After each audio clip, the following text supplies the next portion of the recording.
Welcome back to Mac Talks of Football. It's Chelsea versus Arsenal at Stamford Bridge today in the English Premier League. It is a big game for the 4 and 5. Both teams, Chelsea at fourth, Arsenal at fifth. Both teams are tied on points. It's a big game, especially after last night's results. Liverpool winning, Manchester City losing. So it's a very important for both these teams to get that win. But we are not here to talk about that. We are here to make a combined 11 for Arsenal and Chelsea, and I think it is going to be quite controversial. I've tried to be as unbiased as possible. I think there is going to be one or two places where there's going to be question mark from the Chelsea fans. My brother is a Chelsea fan, so he has already raised a question regarding one of my picks. So it will be interesting to see what other Chelsea fans think of the team. So let's go ahead and let's make our combined Chelsea and Arsenal 11. Starting with the goalkeeper, I think it's very obvious. It's David Raya. I don't think there's going to be any questions about it. I don't think any of the Chelsea goalkeepers come close to Raya, and I think it's a very easy pick. He's probably one of the top 3 goalkeepers in the league at the moment, so there's no questions about him. So David Raya gets the goalkeeper spot. Then we go into the defense, and we'll talk about the center backs. Again, I don't think we have to talk that much. It's Gabriel and it's William Saliba. I don't think any Chelsea center back is gonna come in, and I'm a big believer to keep the center back pairing. I don't like to break those center back pairings. I think till now all the combined teams that I have done, it is only one time I have broken up the center back pairing. Otherwise, I like to keep them together. And even if I wanted to break it up, I don't think any Chelsea center back is gonna overtake Saliba and Gabriel. I think they are the best center back pairing in the league, so they have to be there, both of them. A right back, it's White. Let's be very honest. I don't think again there's no Chelsea right back that is gonna compete with him. Consistent performer. I always like 8 out of 10, 9 out of 10 performance every weekend. Defense very good. Makes great runs. A very good crosser. Can score a goal as well. So it's a very simple pick for me again.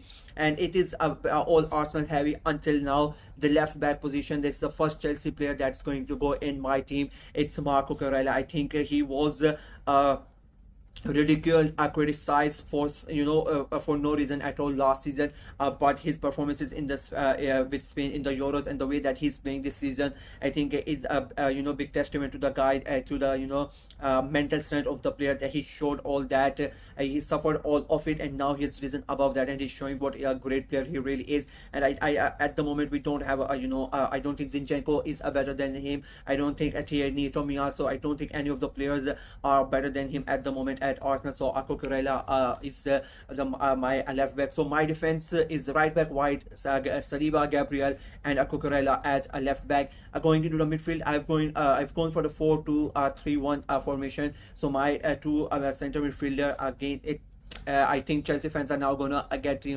angry or pissed about, because I am going for a center midfielder for Arsenal. I'm going for Thomas Partey, and I'm going for Declan Rice. Again, let's be very honest, Rice is the player that Chelsea wanted. Every English team wanted Rice to be in their team, so there's no doubt about that. And then Partey, I don't think there's any Chelsea holding midfield player that is better than Thomas Partey at the moment, so he makes the team quite easily. There was a bit I thought that Caicedo could be the guy, but the way that Partey has played this season has been amazing, so I have to take him. Like Caicedo, maybe in future he could be in the team, but at the moment Partey has to be there. Now the number 10 role, like, this is the one which I really struggled because it is Martin Odegaard and then it's Cole Palmer. But the fact of the matter is Cole Palmer was amazing last season, and this season Odegaard is injured, so he cannot really play, and Cole Palmer walks in the team very easily. There's no questions about that. Like, what a player, what a talent, and he's the talisman for Chelsea. He is probably their best player, and he's the player that is going to carry them to success in the next 5, 6, 7 years, if they are able to hold him. Like, the Chelsea are the type of club that can easily afford the money that is going to ask. So I think he could be probably he's going to be the next Lampard or next Terry. I don't think he's going to leave Chelsea forever to leave Chelsea for any other club, and I think he's going to win Chelsea trophies, and I think he is going to be that player, so he easily walks into that team. right wing, Bukayo Saka, no question asked. For me, the best right winger in the world. There is no other player at the moment in the world that comes close to him in that right wing position. The only one, the closest one is Mohamed Salah, but I think Saka is a better player than Salah. There are people I don't really like Salah. I don't know for what, but he is the best right winger in the world right now. So I am going for him. The left wing position, this was one where I struggled quite a lot. But if you look at the players that Chelsea have, I really don't think they can beat Arsenal's players. And a season ago it would have been Martinelli, but I have gone with Trossard. I think he has had a better season this year, and I think Chelsea, they don't really have a good a fixed player at that left wing position, so that is why I like Trossard has to be in there.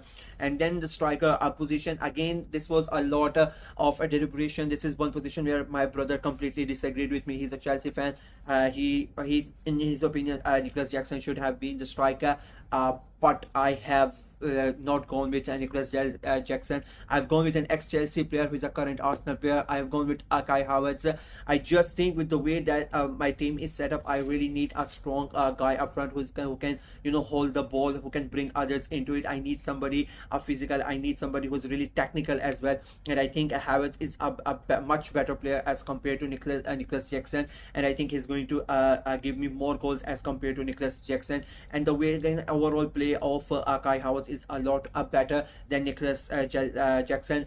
Chelsea fans don't have good memories of Kai Havertz, so there is a bit of bitterness regarding him. But for me, I think he is a really good player, and the way that he has settled in Arsenal and the way he's playing, it's not just like he's good at Arsenal this season as well.